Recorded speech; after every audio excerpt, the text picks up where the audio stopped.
Hello everybody, welcome back to Road to Master. Hope you're all having an amazing day. We're starting off with the white pieces against an 1881 from Russia. I think that flag's blacked out for Russia. I'm not sure. We have a Philidor. Hopefully this will go well. I think we are about 2 wins away from 1900. So potentially, what day is it? Wednesday? Tomorrow, Thursday, could be the day. Could be the day. Not to jinx anything, but I would be very excited if it is. I would be extremely excited. First things first, though, we have to actually win this game. So let's potentially focus up for a minute here and try to do something about that. Potentially. I think I said potentially a lot there. Bishop e6 I'm expecting here. By the way, this is the Philidor. I think I said that. You play it similar to the Scotch with the bishop on c4, but it's not the Scotch, really, because of this d6 move at the start. D6 blocking in this dark square bishop. They have no access to this diagonal. So they're playing a more crowded game. They're looking for sort of exchanges around this area, beef up their pawn structure in the middle, and stuff like that. See, with c5, they've created a backwards pawn. However, after like a bishop e6, it's potentially not that bad. They're also potentially looking to kick around my bishop. So I'm thinking about a bishop d5. I think a bishop f4 here works fine. Going after this pawn potentially. e5 is an idea in some cases, although I don't know if I want that just yet, to be honest. It's very committal, and I like a bit of flexibility in the center. I've gone with knight d5, hoping to try take off this bishop, but I will live with knight takes. I will live with knight takes. Preventing that, I'm happy if bishop takes. c3 is probably a good shout here. I think I want queen takes.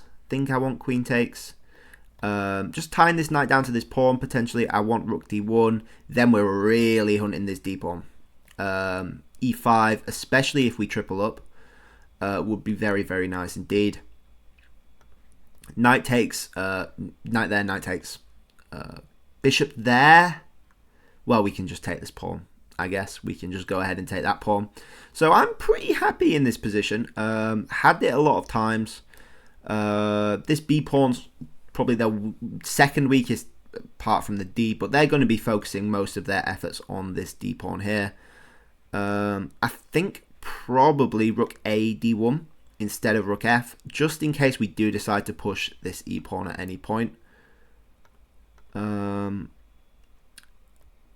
Yeah, this bishop's probably planning on coming here, so they can go with this knight e7 now that the queen's covering this pawn. Is probably their idea. Bishop back is very interesting, hitting this c pawn, but b6 I think covers that quite well. And then we're losing a bit of support of this e push as well. So I'm not sure about that idea. Not too sure. It does sort of make them decide something. It makes them sort of commit a bit on this b file. But probably just a rook d2 here. Go for the triple. If they start to look for that, we'll start to look for this. I don't know what we would do after a knight e7, to be honest. Either go to h or go back to b and start working on these pawns a bit is an option. Going all the way back and just sitting back on c2, let the rooks do the work over here, probably works as well. We just really want to be controlling this e pawn. We don't want them to get too much pressure on that. But I'm not particularly worried. I'm not particularly worried here. I think this is something. I mean, it's hard to say. I don't think either of us have the advantage. I think I've potentially got a nicer position, like one that's easier to play. But I don't think necessarily anyone's outright winning.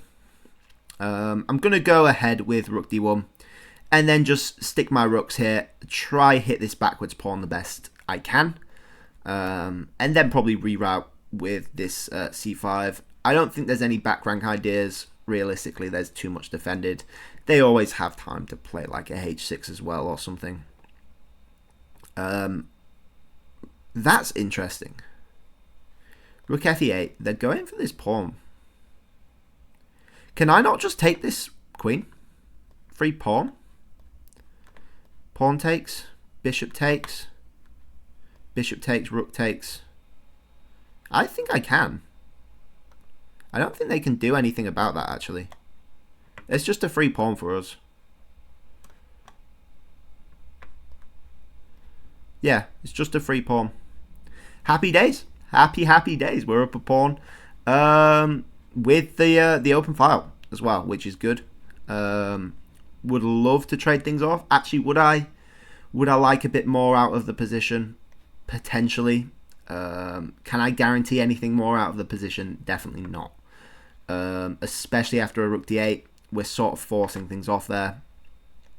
Then again, oh, I didn't mean to do that, to be honest. Didn't mean to do that. Actually, no, I'm a blooming genius. I'm a genius. We got something else. That was a misclick, to be honest. This is a bad move for them. Terrible move for them. I can take this, I believe, either way.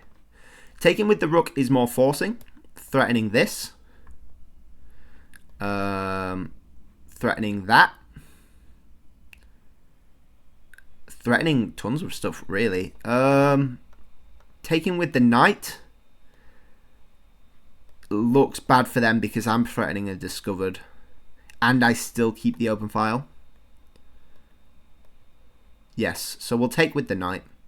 That was a complete misclick, by the way. But then again, actually, thinking about it, taking h6 is very interesting.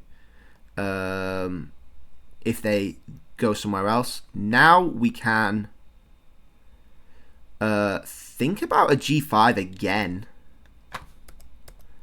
Because they can't go to g6 or anything. We can think about... What can we think about? I don't know, really. Takes g7 is a wild option. Probably not a very good one, to be honest. Probably not a very good one. We can probably just take this pawn. Can we? Can we? We can, right? We can, surely.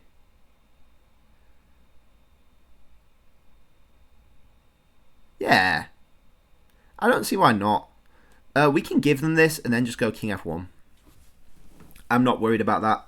I'm not really worried about that. And then we're threatening a rook d7. Up 3 pawns at this point. Up 3 pawns, which is a lot, to say the least. I think here rook d7 works pretty nicely. We're threatening knight takes. They can't get any closer. Yeah, I think that's just good. I'd love to trade off the pieces, like I said. Especially now 3 pawns up. It's going to be hard for them to actually physically come back from this. So yeah, I'm pretty happy. We just got to be a bit careful. Yeah, we got to be a bit careful, I think. But it would be silly not to trade off the rooks 3 pawns up, to be honest. We'll get our king active. I'm not worried about getting any more pawns. We should have enough. I'm not going to threat about doing that. We've got a nice blockade here. The knight's covering this. As long as we don't fall for any forks, I'm happy with the knight trade. Especially after like an f3. I think we just develop. I think we just keep... I say develop. It sort of is development. Getting your king in the game. But yeah, pretty happy ATM. Is b3 a move? This is where endgame technique really comes in. Is f4 a move? I'm worried about knight a3 because knight b1. is annoying. Then again, not really, because again, this brick wall here, they go knight a3, king d2, they have no fork.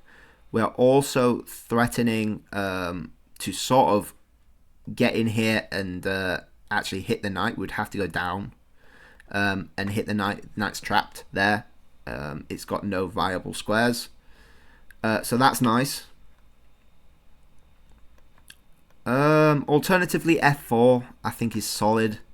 Just pushing our advantage. There's no need to mess around with this side. Is there a need to mess about with this side? Oof.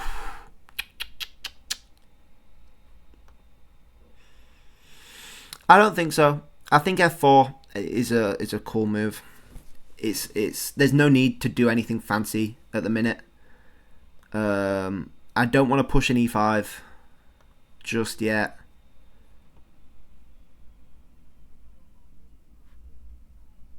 Maybe now's the time for b3. The knight has no e5 anymore.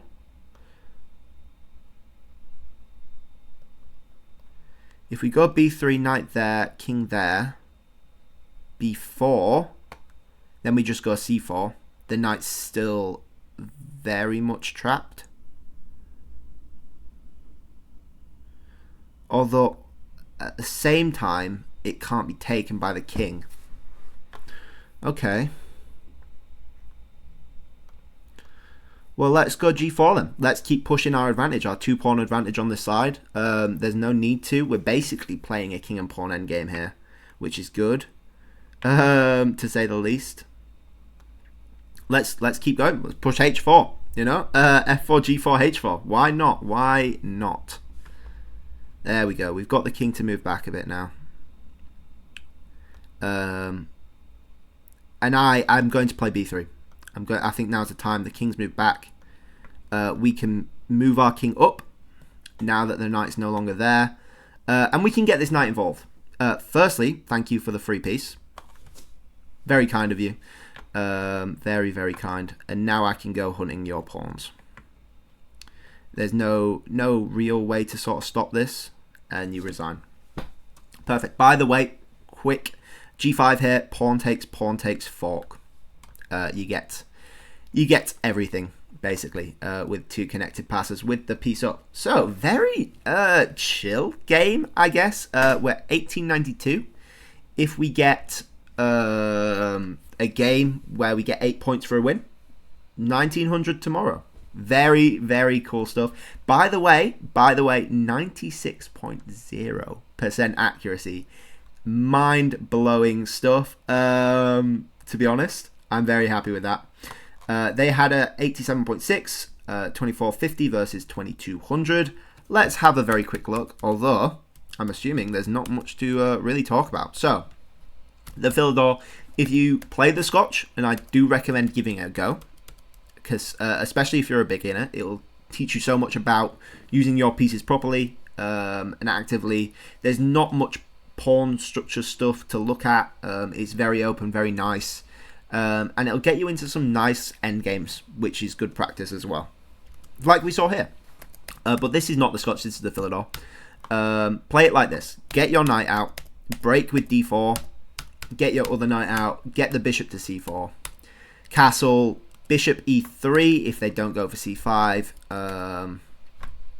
Bishop e3. Rook e1. Simple. Move this knight back if you have to. This bishop can sit on d3 if it has to. You can always trade off this knight as well. It's very simple. Apparently knight f5. Now I think I've actually seen this before. It's told me that this is a good idea. I'm guessing the fork would force the trade of bishops and you play the bishop pair with like a potential open file here. I'm not sure if I like this. I don't know. I should probably try it out before I comment on it. But I don't know. I like having my pieces. Like you're trading a piece that's moved twice, 3 times for a piece that's not moved at all. It doesn't seem logical to me, but the computer seems to like it. Although it's not a crazy difference. So we go back to f3. Bishop f4 is another common move you can just sort of do, hitting this sort of weak pawn. Like I said, like I said, they're going to try kick your bishop about with like b5, at which point you can either retreat or go to d5. Never go back to b3. You get trapped. There is common lines as well. If your knight's about somewhere, they can get tempos, and it doesn't seem like you're getting trapped, but you do get trapped. So never actually retreat onto this side in the Philidor, especially with like c5 ideas. It's just not worth it. That's it. So if this knight's still on d4, then they can push c5 with a tempo on your knight and then push c4. So don't do it. Don't do it. Always go back to the center or retreat back to where you started. But anyway, we're looking to sort of beat this backwards pawn. The knight goes. I want the knight gone. To sort of play c3, I don't want their knight coming in, although that's probably actually quite good for us because we probably get the pawn at the end of it. But I also want to get rid of this knight because that's sort of hitting our e-pawn a bit. And I'm happy, I think, with them taking, because then we have takes ideas, I think is the move. No.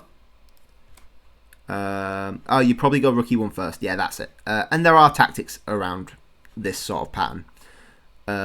Winning this pawn potentially at the end of it as well, which it's interesting. So knight d, that's what they do if they take. Probably don't play this.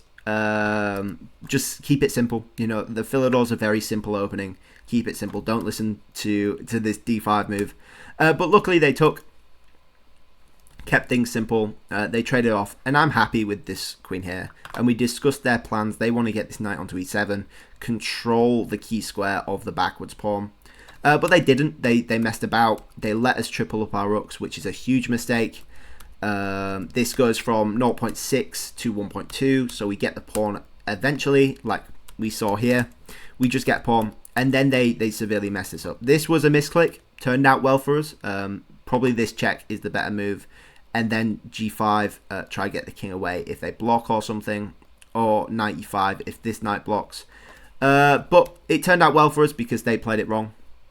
Simply, that king f6 just covers everything. I probably just end up going back, to be honest.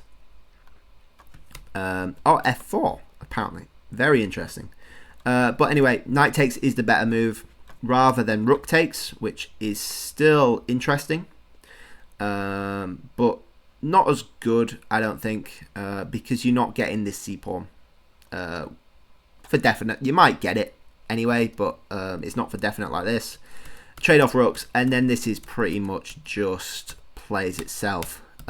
Push all these pawns, push our advantage. As soon as the king goes away, I'm more happy playing b3.